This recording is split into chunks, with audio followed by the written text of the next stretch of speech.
Good evening বন্ধুরা, কেমন আছো তোমরা? নিশ্চয়ই তোমরা সকলে খুব ভালো আছো, সুস্থ আছো। আমরাও ভালো আছি। আজ বৃহস্পতিবার আর এখন বাজে, তোমাদের দেখে কি মনে হচ্ছে যে খুব সকাল? না না বন্ধুরা, এখন সন্ধ্যা 6:30। ইভিনিং হয়েই গেছে, একটু বাদেই সন্ধ্যাবাতি দেব। আর আমি আর বোনু চলে এসেছি ছাদে। একটু বলি যে হাঁটাহাঁটি করি, এখনও আলো রয়েছে। তার সকাল থেকে কোনো ভিডিও করিনি, তো ভাবলাম কি আজ সন্ধ্যা থেকে রাত্রি পর্যন্ত যে রুটিন সেইটাই তোমাদের শেয়ার করব। Welcome to my channel KS home blogs. আমার চ্যানেলে তোমাদেরকে জানাই অনেক অনেক স্বাগত বন্ধুরা। তো বন্ধুরা, আজ আমি তোমাদেরকে শেয়ার করব আমার বেডরুমটাকে একটু ক্লিন করব। সকালবেলার দিকে আজ হয়ে ওঠেনি, কারণ বৃহস্পতিবার পুজোটা দিতে হয়, একটু সময় লাগে। আর তাছাড়া সকালবেলা তো 1-1.5 ঘন্টা প্রায় আমরা এক্সারসাইজ করি, তো সেই জন্য না সকালের দিকে কাজটা হয়ে উঠলো না। আজকে আসলে বেডরুমটাকে না একটু ভাবলাম ভালো করে একটু পরিষ্কার করব, তো সন্ধ্যার সময়টাই বেছে নিয়েছি। কাজ করব তো সময়টা যে সকালবেলাই হতে হবে তার কোনো মানে নেই। তো যখন সময় সুযোগ থাকবে তখনই তো করবো, তাই না? চলো আমি তাহলে হেঁটে নিই, আমি আর বনু। এই যে বনু, কি করছো? আচ্ছা, তো বনু কথা বলতে খুবই লজ্জা পায়, কারণ কোনো দিন তো বলেনি, মানে ভ্লগ ও করে না বা কোনো দিন করেনি। ও একটু শর্টস করে বা রিলস করে এই রকম। আমাদের কাজের যেমন শেষ নেই, মানে গৃহবধূদের কাজের তো শেষ থাকে না।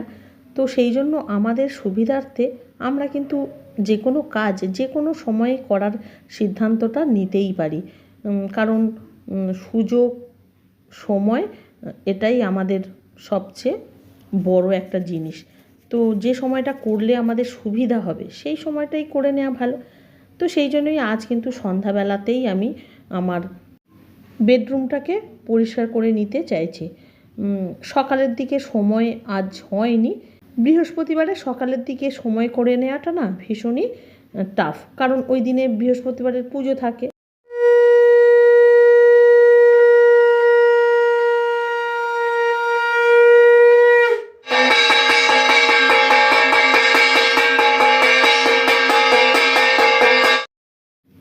আমি আর বনু ছাদে কিছুক্ষণ হেঁটে দোতলায় নেমে সন্ধ্যাবাতি দিয়ে এখন নিচে যাব। বিশেষ যে কাজ আজ রেখেছি সন্ধ্যাবেলায় করব, বেডরুমটাকে পরিষ্কার করব, তো সেটাই করতে চলে এসেছি এখন। তো টিফিন খেয়ে নিয়েছি, টিফিন খেয়েই চলে এসেছি। চা, মুড়ি, বিস্কিট এগুলোই টিফিন খেয়ে নিয়েছি। আর এখন একেবারে কোমর বেঁধে লেগে পড়েছি। হ্যাঁ বন্ধুরা, তোমাদেরকে বলাও হয়নি, রাতে রুটি আর তরকারি খাবো, তো মানে সবজিটা আমি করে নিয়েছি। আর এই কাজটা করব বলে সমুর বাবিকে বলেছি একটু রুটিটা কিনে নিয়ে আসতে।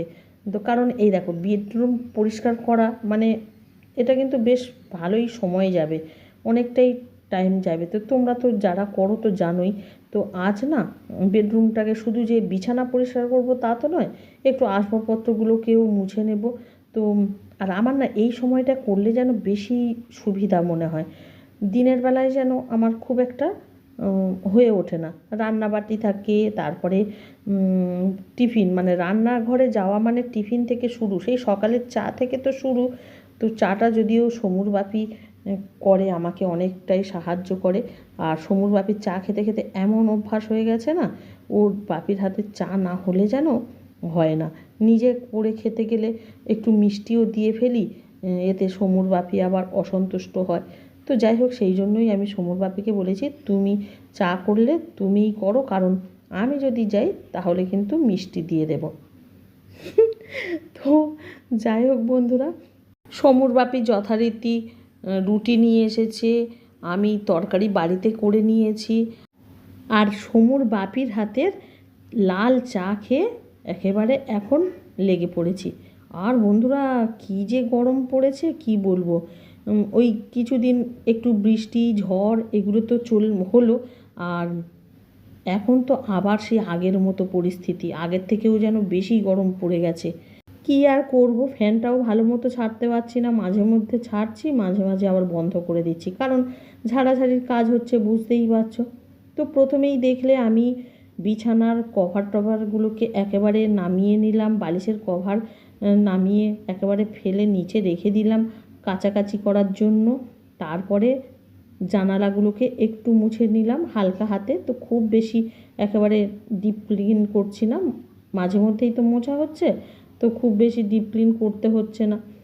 তো মুছে টাছে নিয়ে আমি বিছানার চাদরটা তো এখন পেতে নিয়েছি, আর খাটের ওই রডগুলোকে একটু মুছে টুছে নিলাম।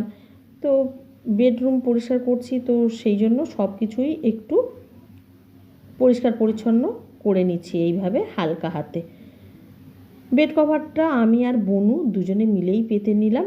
বনু বলল, আয় দিদি তোকে সাহায্য করি। আর দেখো, মায়েরা থাকলে, বোনেরা দিদিরা থাকলে কেউ কি বসে থাকতে পারে যে আমি কাজ করছি, ওরা তো কেউই দেখতে পারবে না, না? তো ও আমার সঙ্গে লেগে গেল কাজে। তো ওকে বললাম, আচ্ছা ঠিক আছে, বেড কভারটা ধর, বালিশের কভারগুলো একটু পরিয়ে দে। এইগুলো করে দিল, আমাকে অনেক সাহায্য করলো। আর এখন আমি ওয়ারড্রোবের ওপরটাকে ভালো করে একটু ঝেড়ে নিচ্ছি, মোটামুটিভাবে ঝাড়ছি, একেবারে যে খুব ডিপ ক্লিন করছি তা নয় বন্ধুরা। আর দেখো কোথা থেকে যে নোংরা এই যে ধুলোগুলো আসে, আমি কিছুই ভেবে পাই না। আমরা তো মানে কোনো রাস্তার কাছেও থাকি না যে রাস্তার গাড়ি ঘোড়ার কোনো ধুলো সেইগুলো ঘরে এসে জমছে, কিন্তু কোথা থেকে আসে বলো তো? আসলে হাওয়াতে তো ভাসে, তো ধুলো কোথা থেকে আসে সেটা প্রকৃতিই বলতে পারবে, তাই না? তাই নিয়ে ভেবে লাভ নেই।